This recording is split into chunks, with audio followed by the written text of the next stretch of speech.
Love between humans is just not easy. And without great examples or education about emotions, communication, sex, and what keeps love alive, it's too easy to be disheartened, settle, or give up on what you want most. I believe you can have the love and intimacy you want. And having coached thousands of people on their love lives for over 20 years, I know what love can be for you.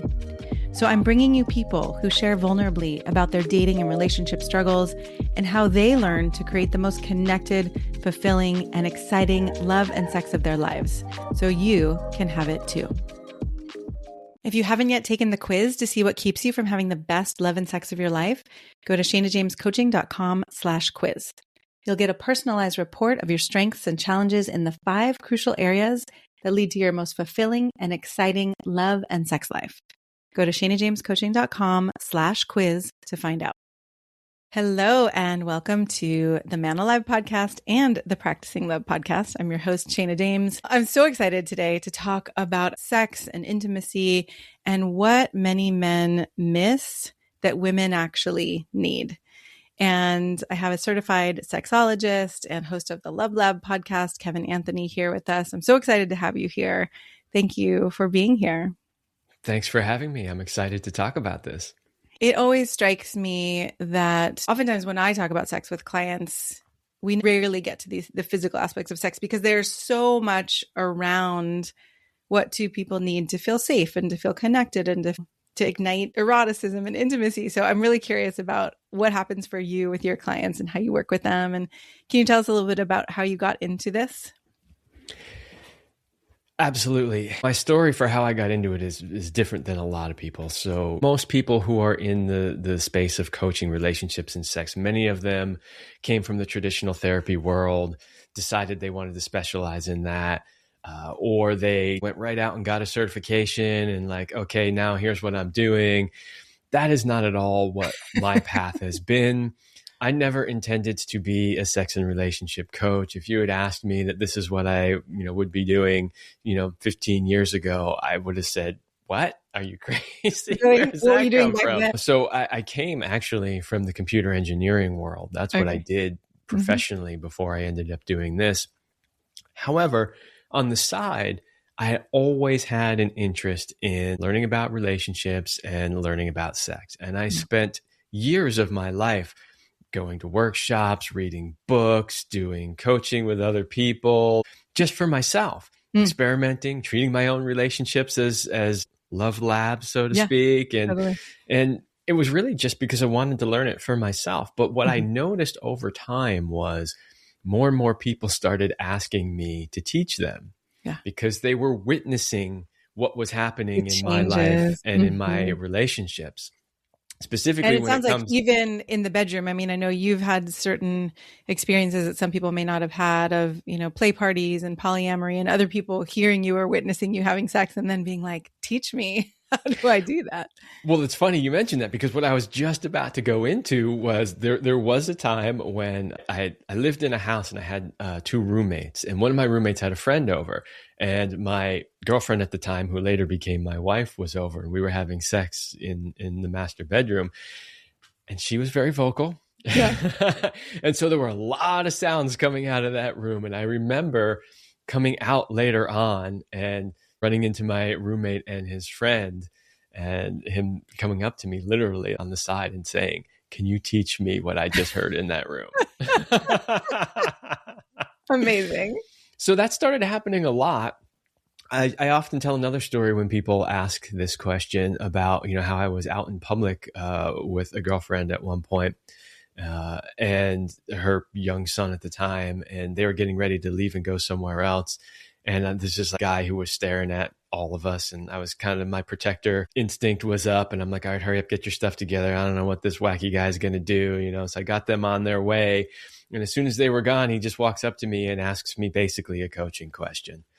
I wasn't a coach. I didn't have a YouTube channel. I didn't have a podcast. Nobody knew who I was. I wasn't working in the industry. But you random had a presence, stranger, right? Like people could feel and people could hear what was going on. And they were like, I want some of that. Reminds me of the Harry Met Sally moment where she's like, I'll have what she's having. Right. So at that moment I went, okay, I'm supposed to be teaching this stuff. So I did start my own coaching practice at that point.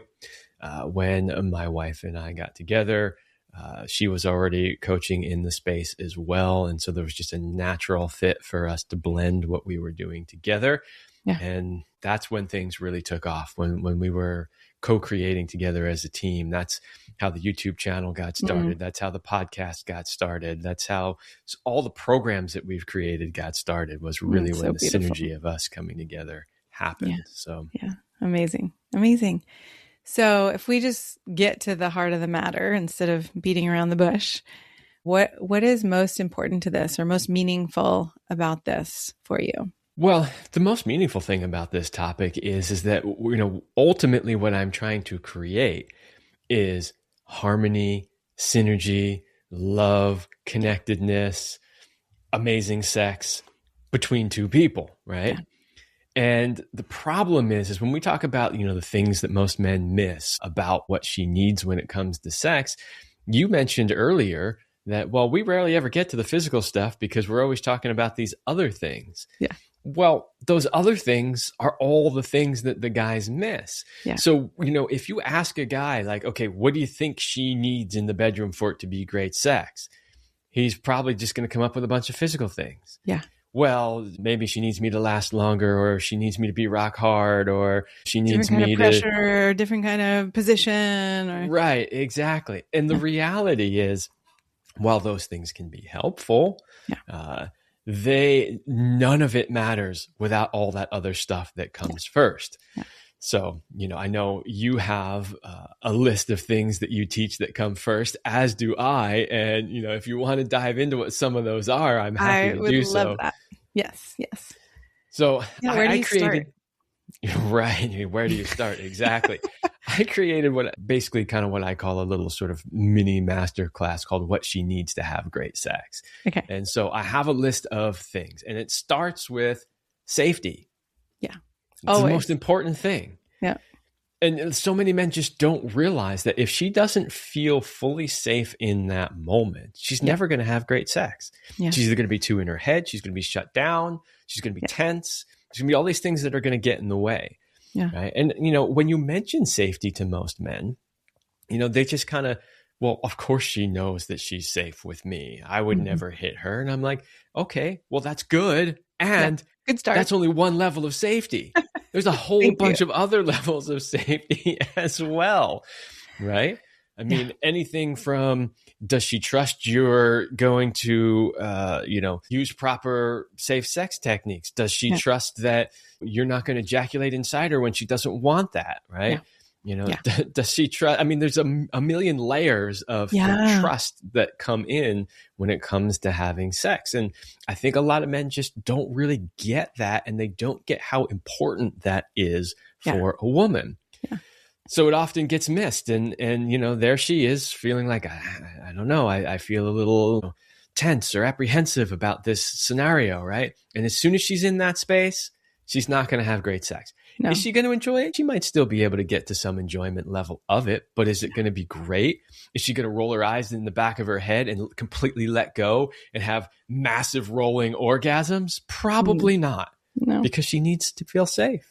Yeah, like really, I mean, I know my body cannot relax unless I'm safe. And the path to these ecstatic experiences is, relaxing open and open and open. And without that trust and all those layers, like you're saying, of safety, it doesn't happen. Exactly. And again, I think men miss how vulnerable sex is as an act for women. Yeah. Right. Because we've got the external genitalia.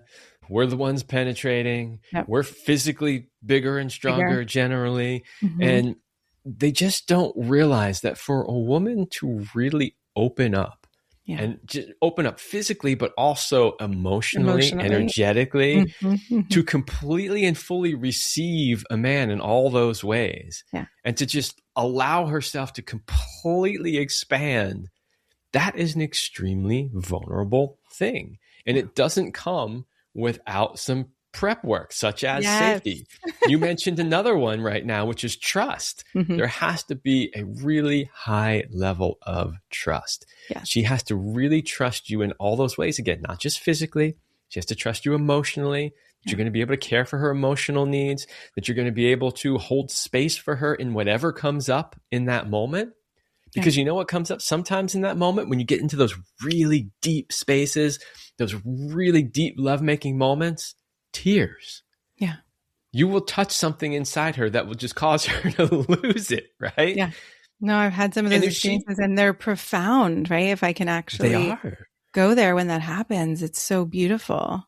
And the thing is that most men don't know how to deal with that when it happens. They freak out and they're like, what's going on, right? And then they're trying to fix the situation.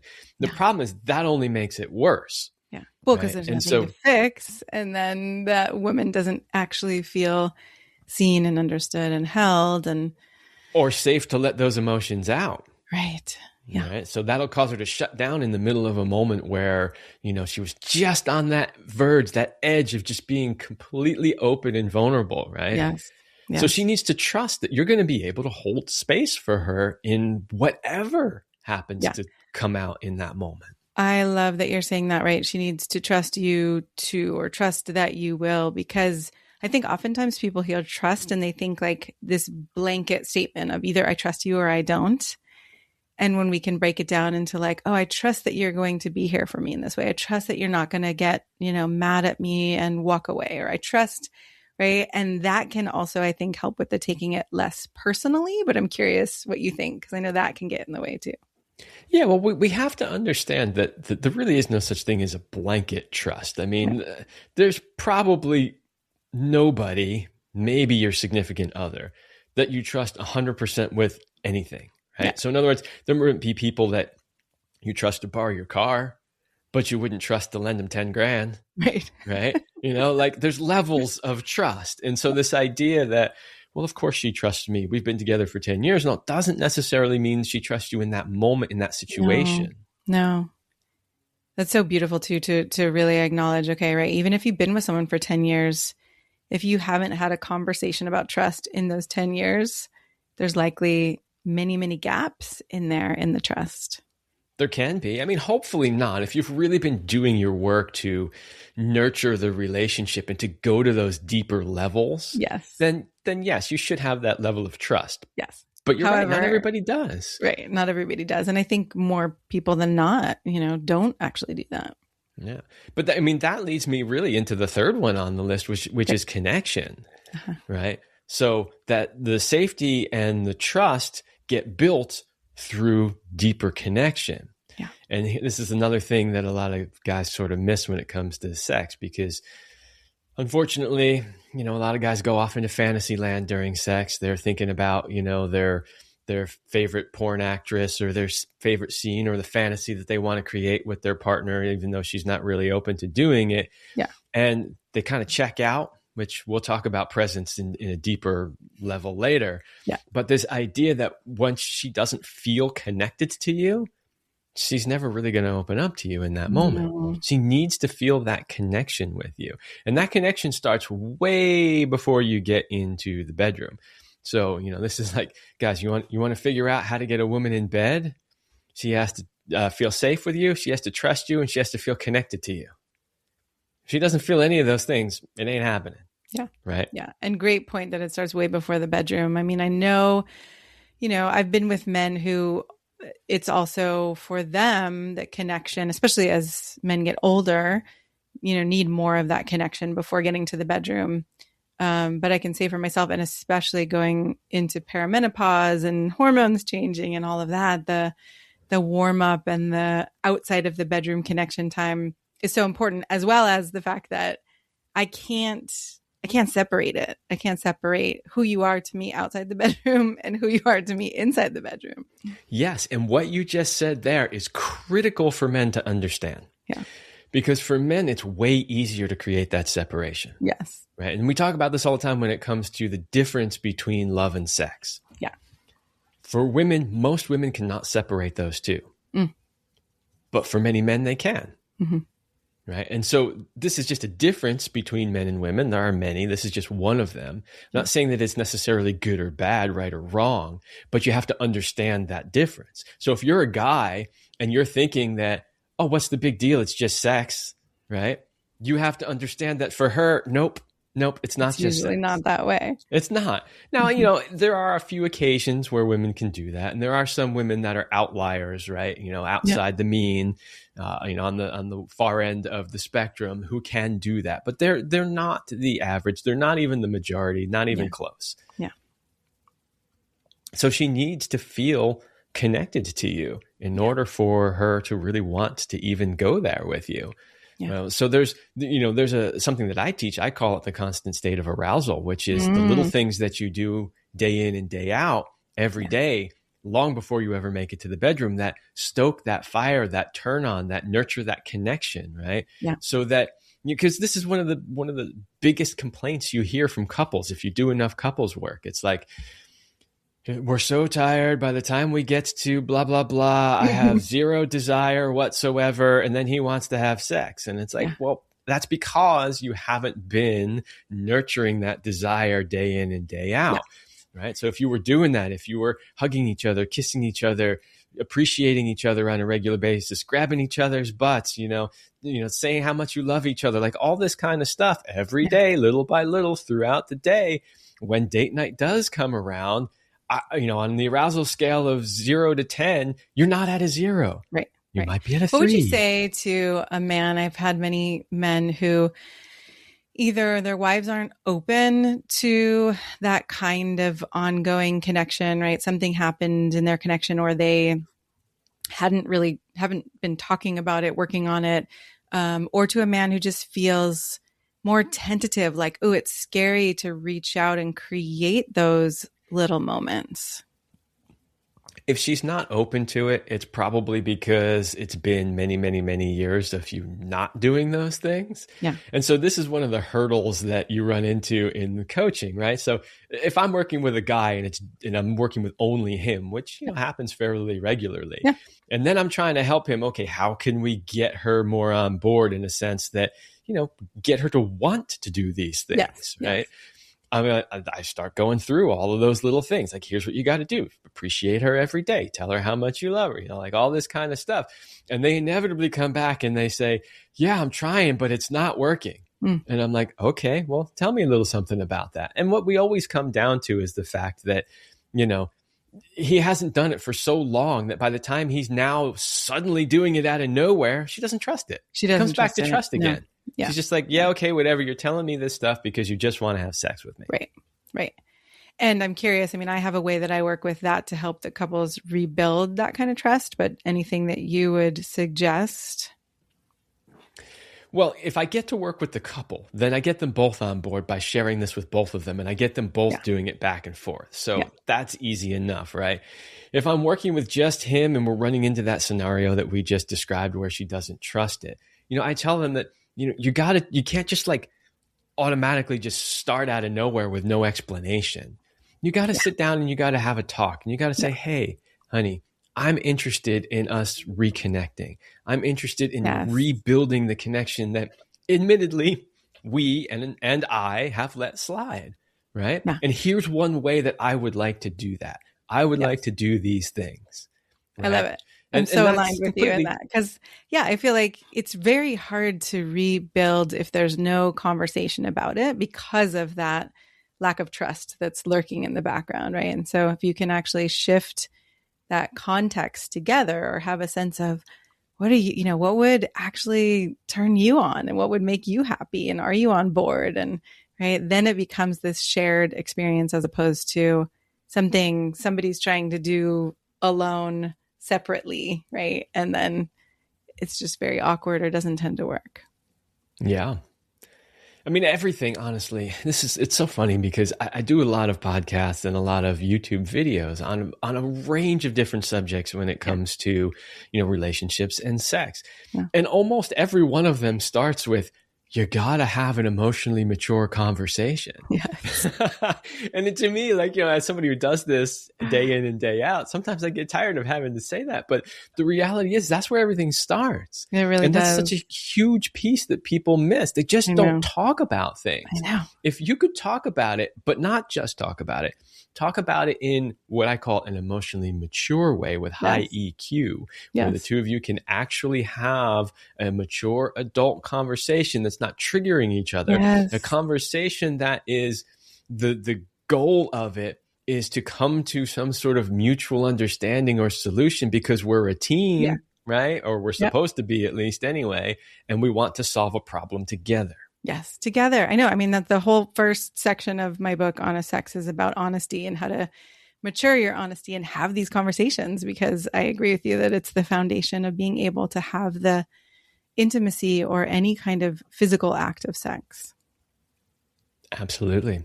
Yeah. I mean, there are some physical things we could talk about, but there's a couple more non-physical things that we could talk about if you'd like. Yeah. So I mentioned before this idea of presence. Mm-hmm. And I like to differentiate presence from connection, even though they are similar. Yeah. The reason I like to sort of put connection in its own thing is because we talked about the fact that connection happens, long before you get into the bedroom, and it's how you talk to each other and the things that you say and like all that. Presence when it comes to sex means she needs to feel you and your masculine presence 100% there with her in that moment. I can feel that even as you say it. Isn't that interesting? So when I was saying that, I mean, obviously we're remote here, but this is what's amazing to me is even remotely it works, because when I said that to you, I was staring directly into your eyes on the screen, right? And I was giving that same energy and attention that I would give to my partner if I were in the middle of making love to her, right? Yeah, and you could feel it. I could feel it, and I could feel how you were connecting with me and paying attention to me, right? You weren't just lecturing or talking. It was like you actually brought yourself into the connection with your presence. Yes. And I love the fact that you pointed out that you could feel that, because I want listeners who are listening to this to understand just how powerful that presence is. Yeah, she can feel it, right? She could feel that over a remote connection. In different states, right? Yeah.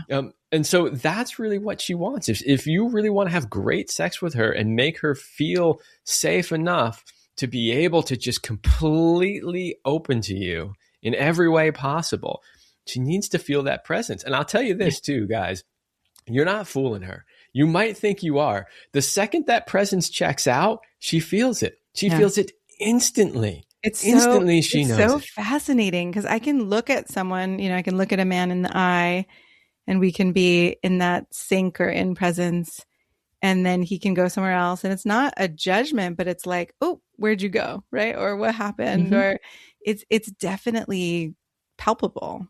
It absolutely is. And, one of the biggest problems with that is as soon as she feels that, her mind starts going with all the reasons why that might be. Yeah. And unfortunately, a lot of those reasons are, what did I do wrong? In other words, maybe I wasn't making enough sound, or maybe I wasn't moving enough, or maybe he's not enjoying the sex enough, or maybe he's not turned on enough by me. Maybe I look too fat today, like maybe whatever, like all that stuff. And as soon as that gets up in here, the quality of the sex goes right down.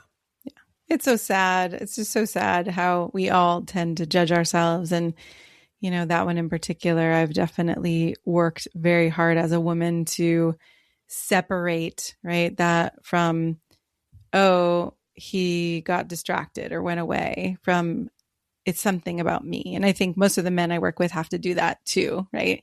And that's where the mature conversation in that moment is so helpful. Instead of making meaning out of it, we can actually come back together as a team, like, oh, what just happened? Did something happen? I have a story that I wrote about in my book about a moment where a partner said to me, like, you're not really here, are you? And it turned out that I had been at a funeral that day.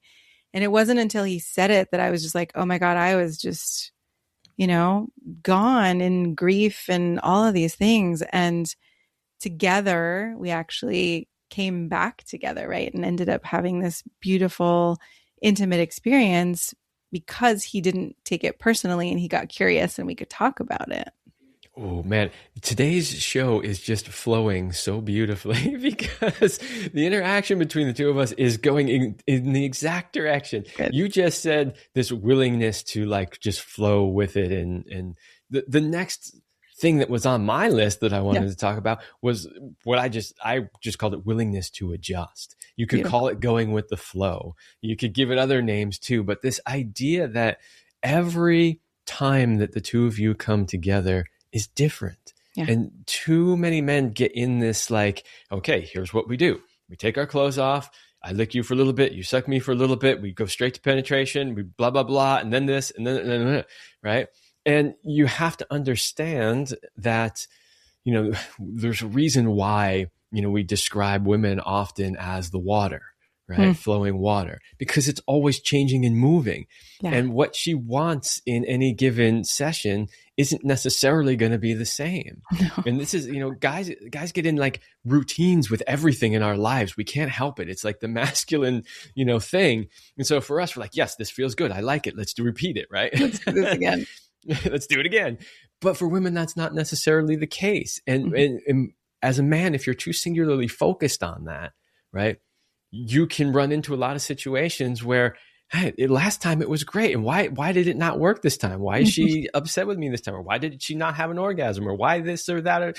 Because you're not paying attention to the moment and what the moment requires. Yes. Right. And so this idea of being willing to adjust, being willing to shift, being willing to go with what is alive in that moment for her and the two of you is critically important to having great sex. Yes. I love that one. I just find that too. It's like, every day is different. Every part of the month is different. And then again, throw perimenopause in there and it's just like nothing is where I thought it was. And yet, if I can stay connected to my partner and we can be honest with each other, it's like, oh, it's not a problem that something hurts that used to feel amazing. It's like, all right, well, now what do we want to do? There's a funny story I often tell to illustrate this point. Years ago, a friend of my wife and I was starting a new company, and it was a supplement company, and it was a nootropic company. And so they were developing this, brain supplement for, enhanced productivity and, yada, yada. Yeah. So they had these prototypes basically. So they had a formula that they wanted to test out. So the company hadn't actually gone public yet as far as selling products publicly. And so he was giving it to all his friends and having everybody try it out and then report back like, okay, what do you think about this? And so he gave it to my wife and I, and, I took it and I gave him what I thought about it.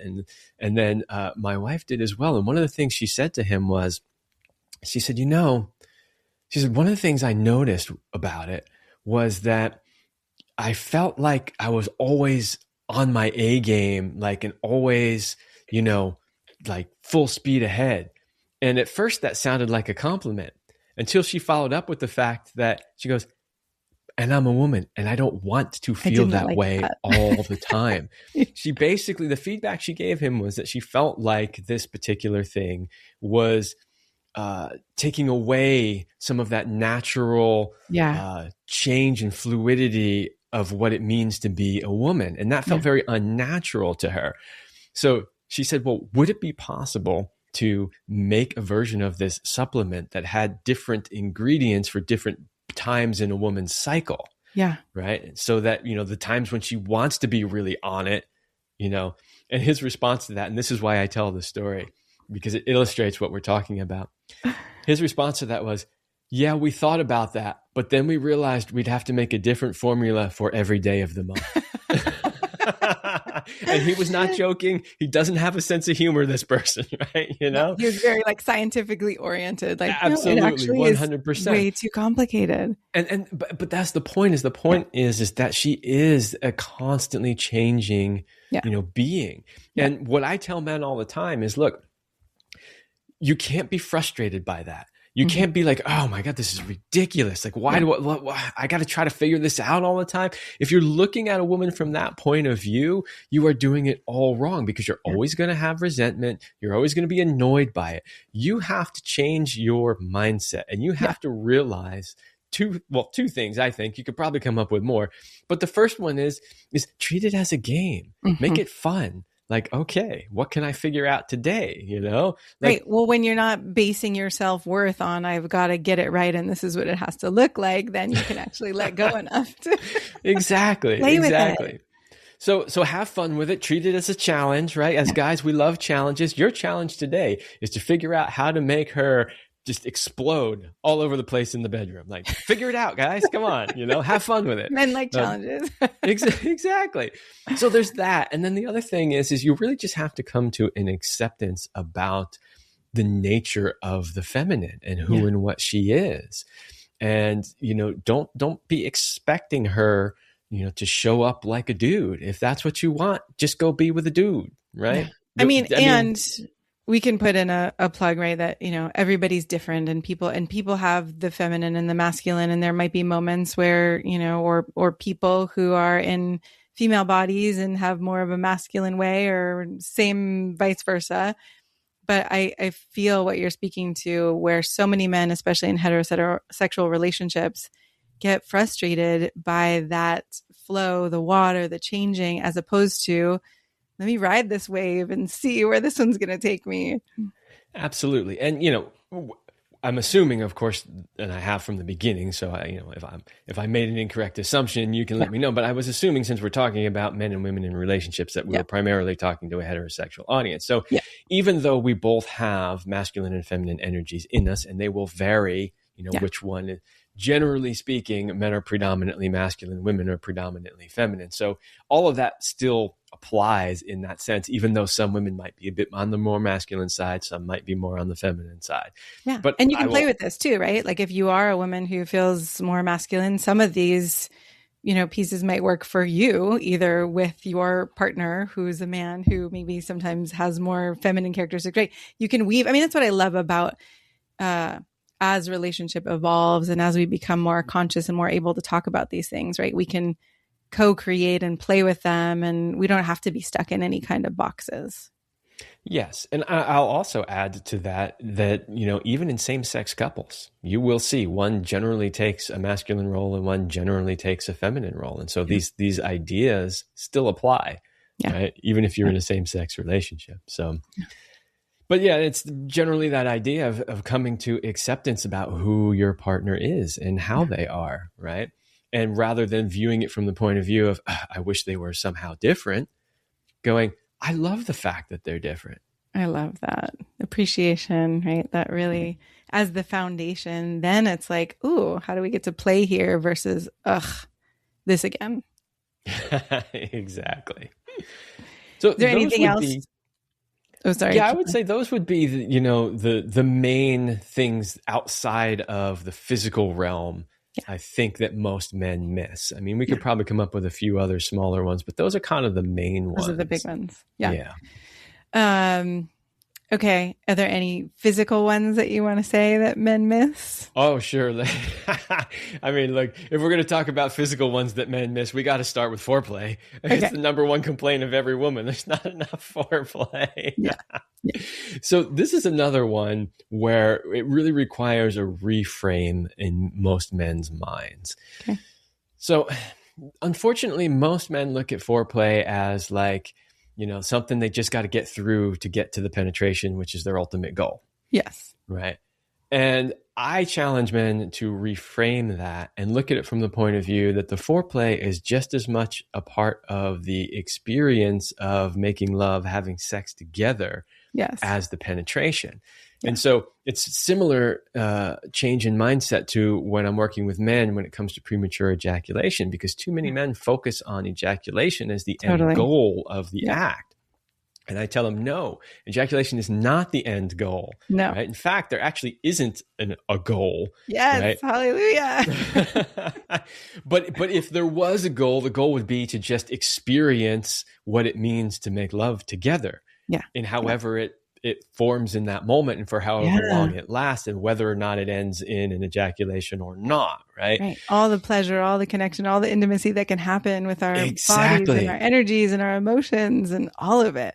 Yes, it's a full experience. And that's the thing. Like, when we talk about what it means to have truly great sex, you will never experience the most mind-blowing, amazing, out of this world sex until you can learn to appreciate that full experience, because that full experience is what makes it that good. Oh, I agree. And so you got to retrain your brain and go, hey, foreplay isn't just something I'm trying to do to get her wet enough for my penis to fit in her vagina without using lube, like that's not the point of foreplay. The foreplay in and of itself can be a whole lot of fun. I can't remember who said it. It was from a book, maybe Ian, I'm forgetting his last name, where he talked about foreplay as core play, right? Like that actually for what we talk about as foreplay can actually be a whole sexual experience unto itself. Absolutely. And we do, especially as heterosexual couples, there's so much focus on penetration and so much focus on even genitalia. And, that's what sex has to be. Yeah. So you got to learn to love foreplay. It's just got to be, as exciting to you as any other of the acts that you are doing during lovemaking. And if that's the case, you're going to have a lot better sex. Agreed. Yeah. Okay. What else? What else physically do men tend to miss? Well, another big one. So, the funny thing is the physical things that men tend to miss are all the biggest complaints from women. That makes sense. So not enough foreplay, number one complaint. Yeah. Number two complaint from women, he doesn't last long enough. So when it comes to the physical stuff, if you want to have truly amazing sex, if you want her to look at you like, oh my effing God, what did you just do to me? Yeah. That was amazing. You got to be able to last long enough to get there. Yeah. Right. So I also want to put in a plug for, and I'm curious what you think about this, for lasting long doesn't have to just mean that you are having intercourse or you are penetrating, right? Because I think that can put so much pressure on men.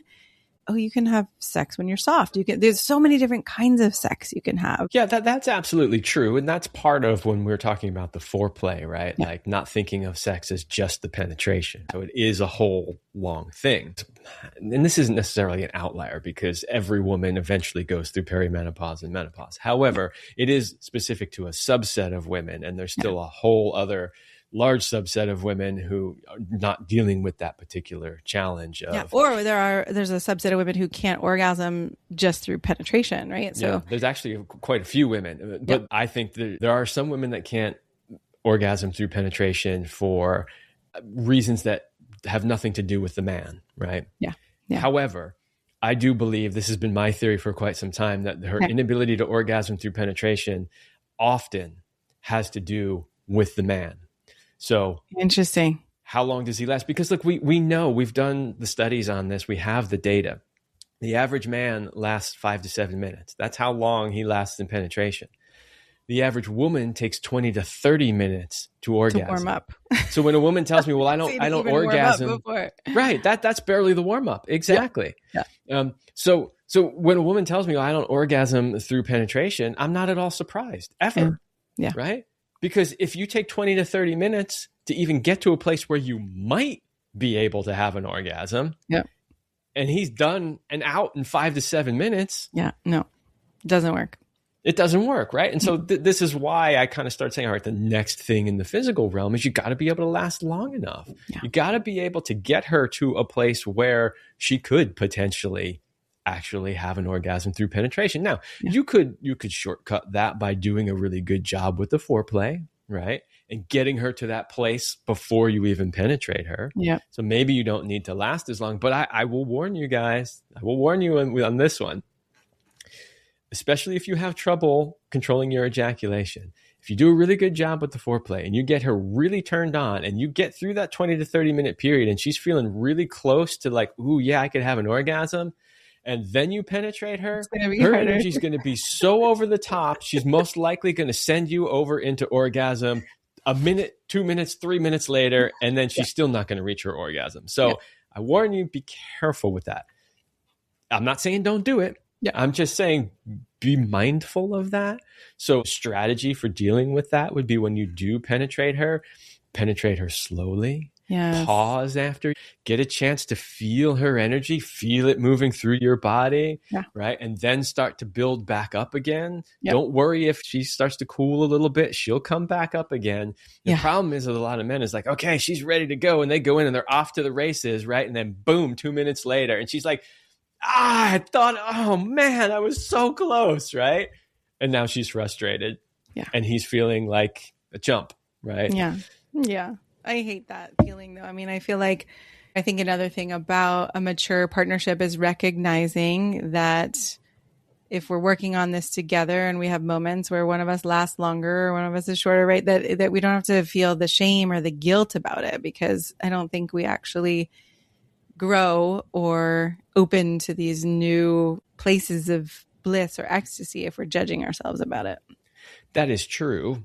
And if you're working together, right, as a team, and generally speaking, things are working fine. And from time to time, somebody finishes early or somebody can't get there or whatever, nobody's going to really feel shame or resentment. The shame or the resentment comes from the fact that this is an ongoing problem over and over and over again. And maybe I've been expressing my needs to you about this over and over and over again, and yet you're not doing anything about it. And here we are again, right?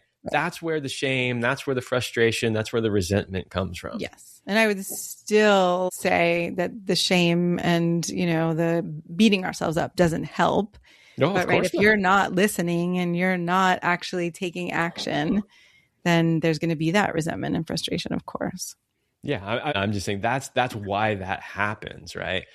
And it's like so many things in life, and it's not just sex, where not everything is going to work out your way all the time, right? Yeah. Especially if you're a guy, when you're talking about performance. I don't care how well trained you are. You're going to have an off day. Everybody does. Every athlete has an off day too, right? It's just going to happen. So it's this idea that like some days you're not going to be great at it, and that's okay. Right. And so to not take that personally and to not beat yourself up about it. And, as long as you know that you've given it your best shot. Right. So again, like anything else in life, you wanted to go out and get this new job. Right. And you did everything. You prepared, you studied the company, you knew all the answers, you rehearsed for your interview, you hired somebody to help you, create the most perfect resume that you could create. You did all of that stuff and you still didn't get the job. At least you walk away going, I gave it everything I could. Totally. You don't feel shame in that instance. You feel shame when you go, I probably should have revamped my resume from 5 years ago before. That's a really great reframing of that. Yeah. Thank you. Okay. Maybe we have time for one more physical thing and then we have to wrap up. Is there one more that you want to bring us? After all of that, the last thing I would say, and it really is last on the list for a reason, and that is, this is where we finally get to sex skills. So sex skills are still important, but as we said at the very beginning of this episode, they're only important if you've done all the other stuff first. So one of the things that you notice is that, most people didn't take a training course on how to be good in bed. No. Most people didn't get really hardly any sex ed whatsoever. I read about your story about you talking to your mom, and there was one question after coming home, and I have a story about my mom giving me a book 10 years after. She was like, I meant to give this to you when you were young. Right. But the problem with that is that then everybody learns the hard way and they don't necessarily learn correctly.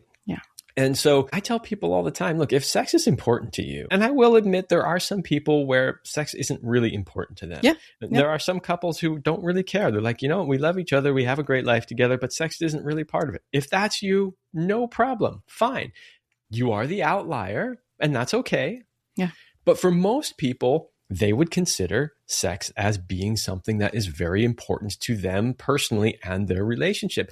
And if that's the case, I always say, treat it then like anything else that is important to you. And I have this discussion all the time with people. I'm like, look, you like playing golf on the weekends. You go out and you hire a golf coach. You hire a personal yoga instructor. You hire a personal trainer. You hire a dietitian. Right, or you take classes, or you actually study these things. On all of these things that aren't really that important, right? Yeah. And then on something that is fundamental to the health, happiness, and success of your relationship in life. And you're just like, nah, I'm just going to wing it. I'll figure it out. Well, and again, the shame piece of I should already know this, or what we make it mean. Oh, if I'm not good and then I admit it to someone, all that stuff I think comes into play. Why should you just know it? How would you just know it? You wouldn't. Of course not. You weren't born, you didn't pop out of the womb going, yeah, I know how to do it. Right? Like, you didn't know how to walk either. Somebody taught you how to do that. Like there's a lot of things that you think you should just know, but believe it or not, somebody taught you. Yes. Thank you. Thank you so much. This has been such a fun conversation and an important one. I often worry as I write about sex or talk about sex that, that it feels shallow in some ways, or there's so much deeper to talk about, but it just goes to the root of one of the things that, like you said, for most people or for many people is really some of the most important is how do we connect? How do we create intimacy? How do we do it not just, with our words, but with our bodies, with our souls, with our hearts? So thank you so much for being here and being on this path and teaching people how to really love each other. You are welcome. It is my pleasure. It's definitely my mission. And I want people to know that sex is not separate from the rest of your life and relationship. It is an integral part of it. They've done the studies. We know that couples who have happy, fulfilling sex lives have longer lasting and happier, more fulfilling relationships. And it's a key component. And so if we can stop isolating it and marginalizing it and not talking about it and bring it back in and see it for the valuable piece that it is, we're going to have not just better sex, but we're going to have better relationships and better lives overall. Yes, I love it. Thank you. All right, where can people find more of you? The best place to find more of me is at my website, kevinanthonycoaching.com. That is the hub for all the things that I am doing. You can find my coaching programs there, products I recommend, products I personally sell, blog articles, podcasts, YouTube videos. It is all in one place, so you only have to go one place. Thank you. Thank you so much for being here, and I look forward to more. Thank you for having me. I'm so glad you joined us for today's episode of Practicing Love. I hope you enjoyed our conversation and gained insight into yourself and your current and past relationships and inspiration for what's possible. If you like what you heard, I'd be so grateful for you to subscribe and write a quick review to help people find us. If you'd like more support in your love life, be sure to get your free copy of my best-selling book, Honest Sex, at shanajamescoaching.com/free. That's shanajamescoaching.com/free. And we'll see you next time.